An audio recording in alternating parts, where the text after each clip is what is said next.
Salam damai Tuhan kita Yesus Kristus selalu beserta kita. Semoga segala kasih dan berkat Tuhan berlimpah atas hidup kita, keluarga kita, dan seluruh pekerjaan serta rencana baik kita. Saudara-saudari yang dikasihi Tuhan, pada hari ini kita kembali bersama-sama mendengarkan firman Tuhan. Kita merenungkannya dan kita boleh menghayatinya di dalam seluruh perjalanan atau siara iman kita. Pada hari ini kita akan mendengarkan firman Tuhan dari Injil Matius bab 18 ayat 21 sampai 35.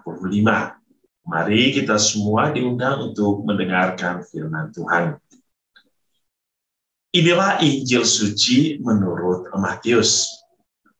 Kemudian datanglah Petrus dan berkata kepada Yesus, "Tuhan, sampai berapa kali aku harus mengampuni saudaraku jika ia berbuat dosa terhadap aku? Sampai 7 kali?"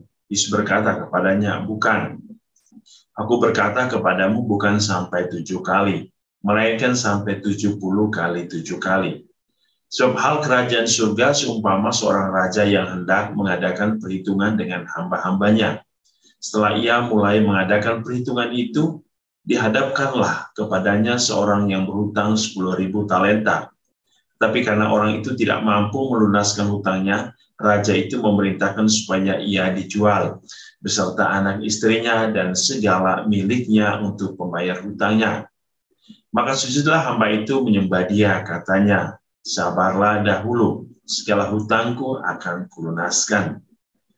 Lalu tergeraklah hati raja itu oleh belas kasihan akan hamba itu, sehingga ia membebaskannya dan menghapuskan dosa hutangnya.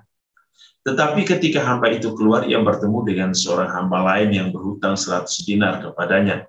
Ia menangkap dan mencekik kawannya itu, katanya, 'Bayar hutangmu.' Maka sujudlah kawannya itu dan memohon kepadanya, 'Sabarlah dahulu, hutangku itu akan kulunaskan.' Tetapi ia menolak dan menyerahkan kawannya itu ke dalam penjara sampai dilunaskannya hutangnya. Melihat itu kawan-kawannya yang lain sangat sedih, lalu menyampaikan segala yang terjadi kepada Tuhan mereka. Raja itu menyuruh memanggil orang itu dan berkata kepadanya, 'Hai hamba yang jahat, seluruh hutangmu telah kuhapuskan karena engkau memohonkannya kepadaku. Bukankah engkau pun harus mengasihani kawanmu seperti aku telah mengasihani engkau?' Maka marahlah tuannya itu dan menyerahkannya kepada algojo-algojo sampai ia melunaskan seluruh hutangnya. Maka Bapakku yang di surga akan berbuat demikian juga terhadap kamu, apabila kamu masing-masing tidak mengampuni saudaramu dengan segenap hatimu." Demikianlah sabda Tuhan. Terpujilah Kristus. Saudara-saudari yang dikasihi Tuhan, apa yang telah kita dengar dari firman Tuhan hari ini adalah hal mengampuni. Petrus mengatakan, berapa kali kami harus mengampuni? Dan tentu ada suatu angka, satu bilangan, satu jumlah yang diminta oleh Petrus. Tetapi bagi Yesus, pengampunan itu bukanlah suatu jumlah, bukanlah suatu angka. Sebab di dalam Yesus, pengampunan adalah sesuatu yang harus terus-menerus dilakukan. Sehingga pengampunan berarti dalam diri Kristus berarti tidak ada batasannya. Setiap kali seseorang berbuat salah, ia harus diampuni.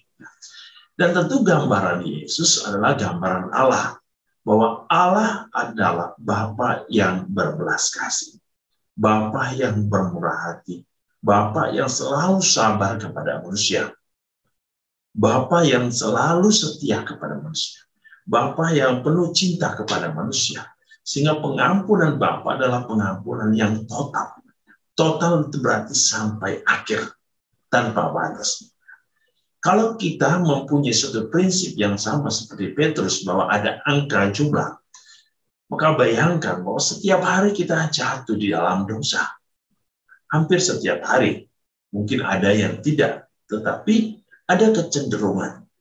Kita berbuat dosa melalui pikiran kita, melalui keinginan hati kita, ataupun melalui perbuatan.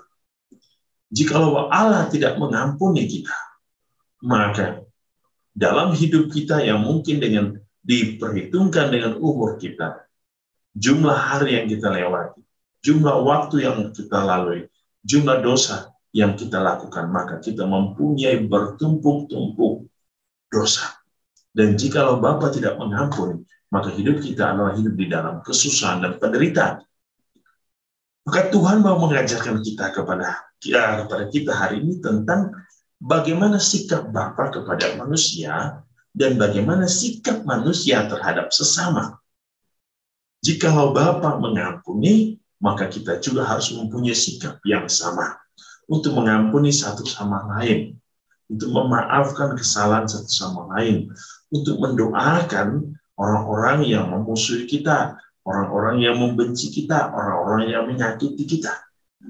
Sebab pengampunan Tuhan adalah pengampunan yang total. Maka dikatakan oleh Yesus hari ini, pengampunan dengan segenap hati. Bahwa segala sesuatu harus datang dari ketulusan hati, kejujuran hati, keterbukaan hati, untuk merekonsiliasi cinta. Itu hal yang penting. Maka di dalam masa Prapaskah ini, Tuhan menunjukkan kepada kita bagaimana penderitaannya di kayu salib. Bagaimana Ia memberikan secara total hidupnya bagi manusia. Ia memberikan secara total kuasa surgawi melalui rahmat pengampunan, agar kita semua ditebus, agar kita semua diselamatkan. Pengampunan Bapa membuat manusia hidup di dalam keselamatan. Maka kita pun kalau ingin masuk di dalam keselamatan itu, kita diundang untuk menyatakan cinta kasih, belas kasih, dan pengampunan Allah dalam diri sesama kita. Semoga kita juga dimampukan, kita dikuatkan untuk mendoakan, untuk memaafkan dan mengampuni satu sama lain. Tidak ada dendam, tidak ada kebencian. Yang ada adalah rasa cinta. Tuhan Yesus memberkati kita, melindungi secara iman kita dengan segala berkat-Nya yang kudus. Dalam nama Bapa dan Putra dan Roh Kudus. Amin.